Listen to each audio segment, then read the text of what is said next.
nywele zangu.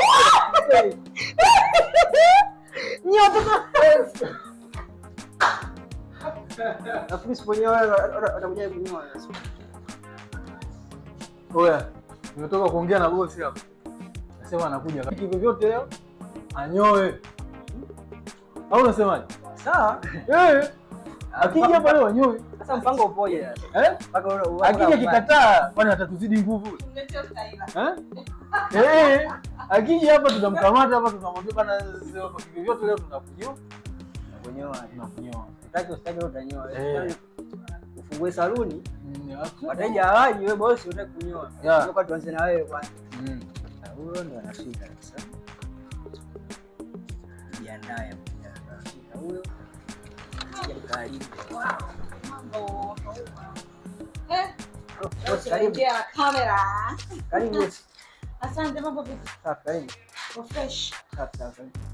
Na nini nimekosa hela ya kunini? Surprise kwa kwanza. Msalaba hizi hapo kishakaa. Hapo kwanza. Tarehe 5 mwezi wa 10. Karibu sana bosi wetu. Vipi? Safi. Shwari kabisa. Sasa geuzia huko vizuri hiyo ukiangalia kwanza. Bwana unataka unifunie? Hamna hata kwanza. Nyo, kuna surprise.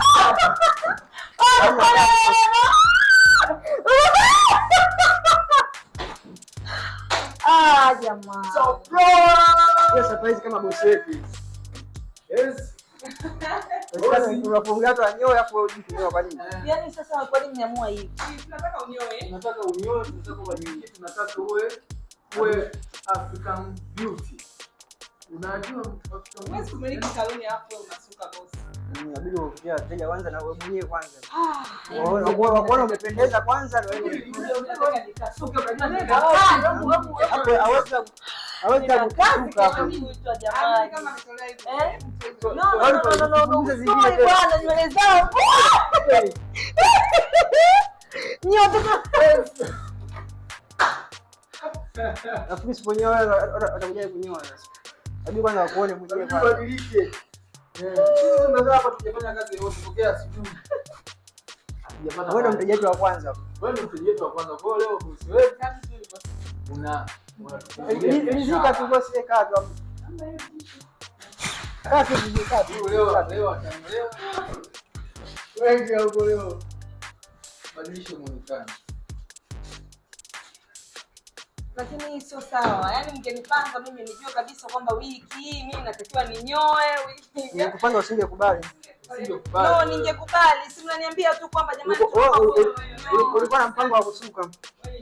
Na unaninyoaje? Na kunyoa vizuri unapendeza vizuri.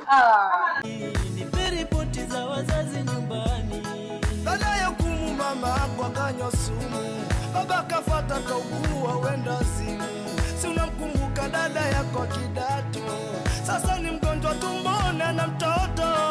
Wala hiyo dada yangu asomi tena. Hivi ni nani kamwachisha mapema?